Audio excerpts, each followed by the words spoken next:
gagawin. Ito nga pala ang Pinaka-Debate Challenge! So guys, meron nga pala tayo ngayong team boy. Mga gwapo! Mga gwapo!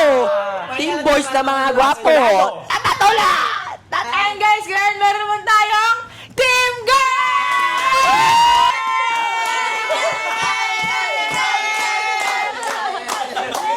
So ngayon guys, itinan nga pala natin kung sino ang mananalo. Sino ba? Kami na yun. First topic natin, sino ang pinakamaalaga? Bibigyan natin ng Team Girls ng 30 seconds. Una sa lahat, kami yung pinakamaalaga kasi tingnan nyo naman tulad ng mga nanay nyo, napaka-nurturing.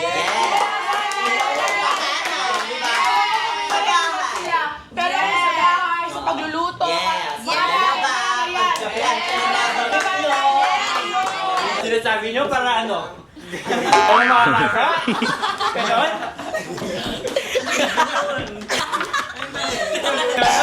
Nagsusakripisyo mga tatay namin. Bibigyan natin ng 30 seconds ang Team Boys. Yung mga pinapagmalaki nyo. Kami na nag-aalaga sa inyo, kami namamalengke, kami nag-iiwan pa kayo ninyo. Tama! Tama! Mga hindi kayo marunong kumilala ng mga dapat yung pagkautangan ng loob. Ako! Ako parang papa nyo lang, sila yung gumagawa ng mga bagay na para mag-pamilya natin. Sila yung tinatawag na haligi ng tahanan. Isipin nyo, hindi nila kaya magbuhat ng mabigat, kami nagbubuhat ng mabigat. Kaya nyo ba yun? Una sa lahat, kaya na. Okay. Bibigyan natin ng 30 seconds. Ng respeto. Okay, 30 seconds para sa Team Girls. Go, Rian. Mas maalaga pa rin yung mga babae. Kasi Oh, bakit? bakit nagkakasakit kayo, kami nag-aalaga sa Totoo! inyo. Una sa lahat, sinasabi nyo kayo yung mga nagbubok. Actually, kaya din namin yan. Yes. Pero, alam nyo, binibigay nyo yung same na energy na binibigay namin sa inyo. Kaya lang kayo, kaya binibigay nyo sa amin yun. Ano ba? Kahit doon nila magbuhat, TV nga, buhatin mo. Washing machine ka? Ganito kalaki TV lang kaya yung buhatin, no? Oo, Ganyan kalaking TV lang, oh. Yung mga bumuhat na malaking TV, All doon. yung word maalaga, hindi hindi malakas. Paano magiging malaga yung babae sila ng puro utos?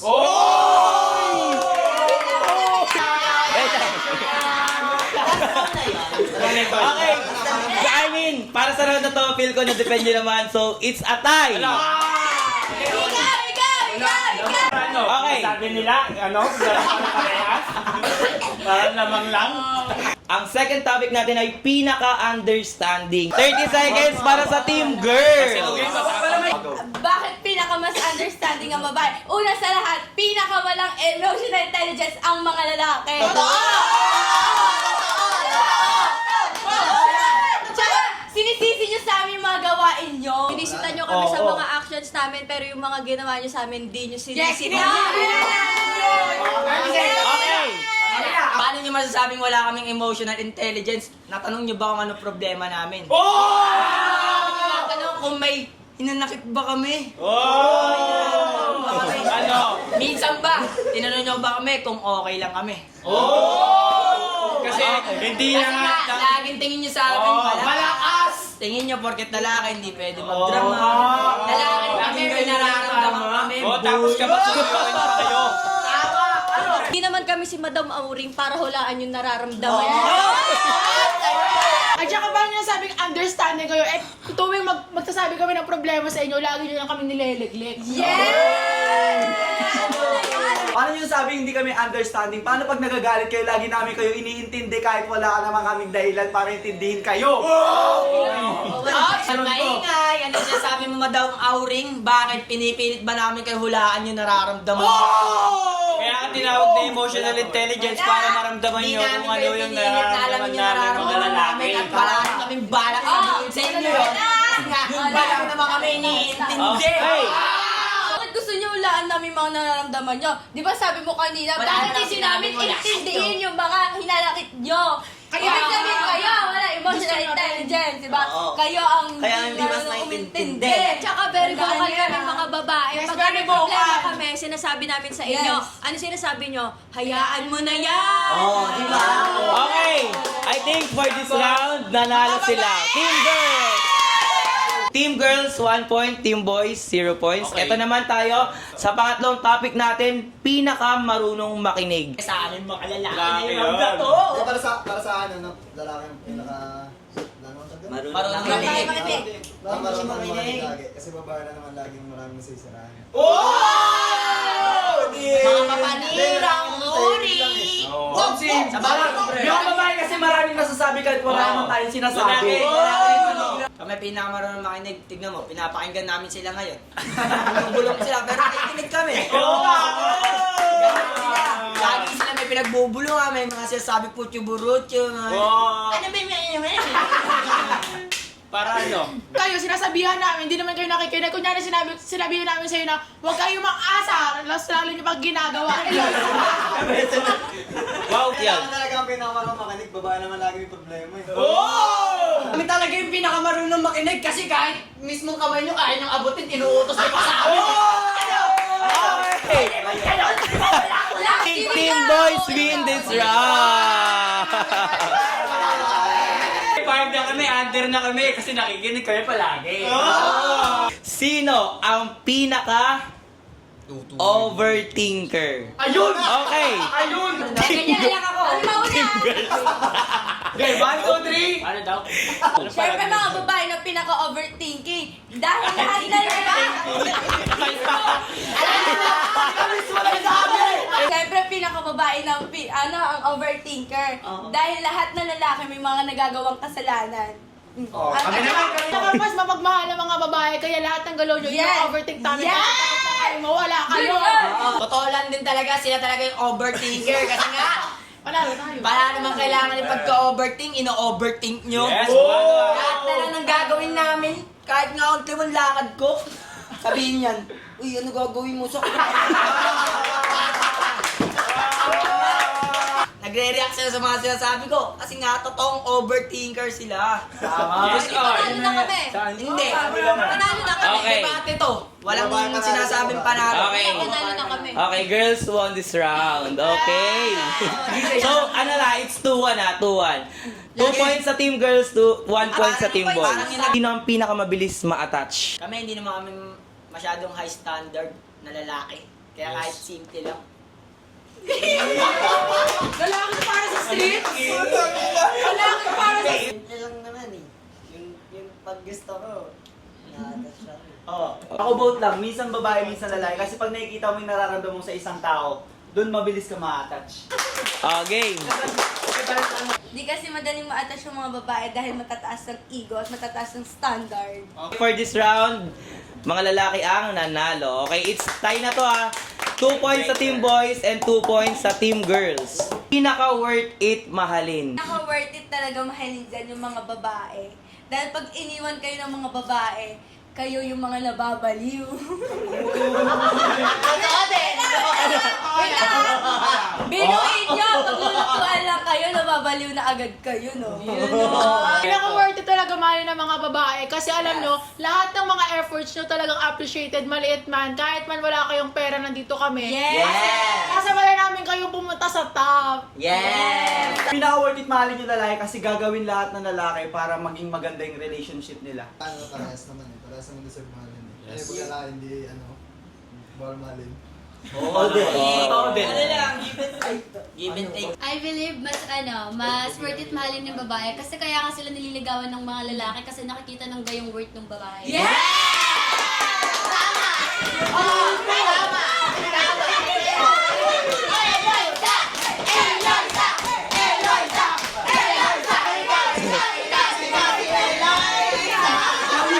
Para sa akin lalaki, kaya nga kami naliligaw para makita yung word. Sila naliligaw para makita yung worth namin. So nakikita nila yung worth namin. Nakikita yung Kaya nila kami nililigawan.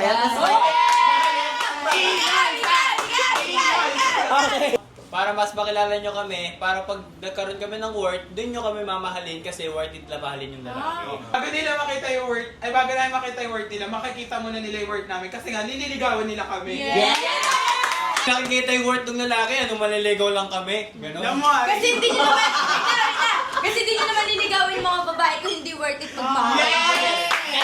Kaya nga kayo nanliligaw kasi nga worth it yung babae. So, if-fit in nyo yung worth nyo sa babae para mas, di ba, yung standard nila, ile-level nyo yung worth nyo dun sa worth namin. So, ibig sabihin, kaya nyo kami nililigawan, nakikita nyo mataas yung worth namin, kaya yung worth nyo, tinataas nyo din para ma-fit dun sa worth namin. Bakit naman ba pala manligaw? Hindi naman pala kami worth it. Tapos na tayo ngayon sa panliligaw. Eh, paano naman pag nabigay na namin lahat, tapos tayo sa panliligaw, syempre, nabigay na namin lahat eh. Paano natin, pag ba't tumagal na tayo? Nabigay na natin yung mga pundasyon na gusto mo. Eh, paano hindi natin masasabing hindi worth it yung tao, di ba? Wait lang! Kaya nga may kasabihan Oo, na eh. every successful man, there is a woman behind. Yes! Kasi nga worth it kami. Okay, next topic natin, pinaka hindi kayang mawala ang mahal nila. Lalaki kasi handang gawin lahat ng lalaki para, mali mo kahit magpatayan na, gagawin lahat ng lalaki para lang hindi masaktan yung minamahal nila. Alam mo ah. Diba? Kaya namin tumapo ng bala para sa inyo. Eh, binaril.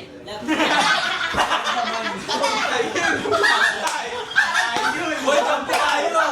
Okay, next. Alam niyo lang. Kung alam niyo lang. mo magmahal. Grabe! Kaya tulog ko bahay namin para makatabi siya matulog. Ayaw ko mawala yung mahal ko, syempre. Binigay ko nga effort ko, kahit sinaktan ako, pinatawad ko pa rin kasi ayaw ko siyang mawala eh. Tinetaste ko na lang yung mga ginagawa niya para magstay kami parehas. Ano yan? Virgin Mas takot talaga ang mga babae na mawala lang minamahal kasi alam nyo ba, based talaga sa analytics, Science. kasi karamihan talaga sa mga, alam mo yung mga kinasal na marriage woman, ang dami talagang nagtitiis kahit inaabuso sila ng mga lalaki. Kasi takot silang mawala yung love, yung memories. Yes. Kaya nag-i-stay sila kahit mini-mistreatment na sila. Kaya mas takot na mga babae mawala ng minamahal. At saka mas maraming nanay or babae na nagtitiis na hindi hiwalayan ng asawa nila para sa anak nila. Yes. Maraming mawawala sa babae compare sa mga lalaki. At saka isa pa biruin nyo, mga nag-cheat na kayo, tinatanggap pa rin kayo ng mga babae. Dahil nga, mahal na mahal kayo ng mga babae. Para sa akin, parehas naman takot na walan eh. Pero meron din hindi takot na walan kasi may dahilan. Oh! Lalim yun! Ano? Kaya ang sabi ng tattoo mo, everything happens for A reason! Kaya, Lalaki, sinasaktan oh, lahat ng babae. Eh, mga sinabi nila, balik rin natin. Yung mga babae, parang minimis-interpret yung mga lalaki, ganon. Okay, for the last round, hayaan ko kayo mag-decide kung sino mananalo dito. Kapag hindi nyo na na-depend kung sino huling nagsalita na team, yun na ang panalo. Okay, for the last round, sino ang pinaka-malambing? Okay? Team girls and 3, 2, 1, go! Ang babae ang pinakamalambing kasi ang mga lalaki naglalambing lang naman kayo pag may kailangan kayo. Mga babae talaga ang pinakamalambing kasi ang mga babae, mga soft talaga sila and nurture talaga natin mga babae na pagiging malambing, pagiging soft, and yung mga lalaki nandyan to hug us, to protect us, and magpalambing, ganun. I believe yung babae talaga mas malambing kahit normal sila, hindi sila nakalasing. I mean, hindi sila lasing kasi karaniwan yung mga boys, naglalambing lang yan, paglasing lang yan sila eh. Ay! Oo, madala!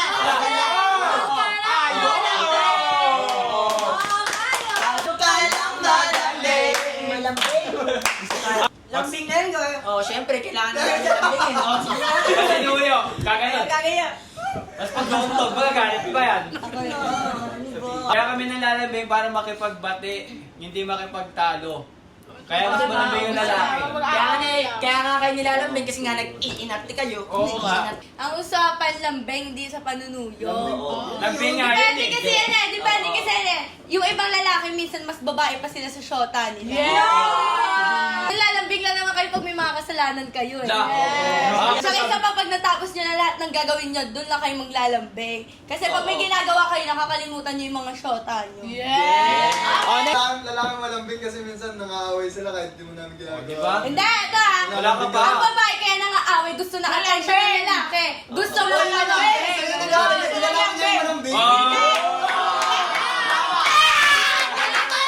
Yun nga, kaya kami nakikipag-away minsan kasi nga din yung nga kami pinapansin. So kaya nga gusto namin magpalambing, ganun yun. Kailangan pa namin kayo awalan para lambingin lang kami. Hindi nyo ba nagigets? Kaya nga kami nagpapalambing kasi hindi nyo kami nilalambing. Hindi nyo kami nilalambing. Kayo nga eh, kapag hindi nyo kami inaaway, nilalambing pa rin namin kayo. Kahit hindi kami nakagawa ng kasalanan. O kahit pag-awayin nyo kami. Kahit wala kayong ginagawa, lalambing pa rin namin kayo. Sinungaling yun? Over na nga lumalabas kayo, yung naghahanap ng lambing, di ba? Paano namin kayo lalambing? Eh, amoy kambing kayo.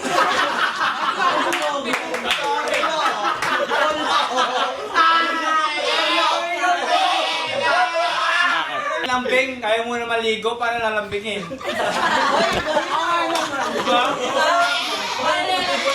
Diba? Ano na lambing yun? Ayaw lambing gusto. Gusto ko ayaw to, crush. Gusto lambing. Okay. Ano nalaman mo lambing kasi pagbaba ng lambing, ibig sabihin may nagawang ano eh.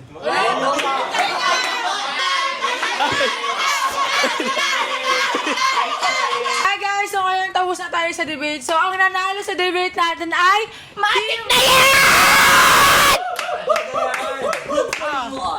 So guys, ginawa nga pala namin tong debate na to kasi hindi para magtalo-talo lang kami kasi gusto rin namin malaman yung parang side ng bawat isa.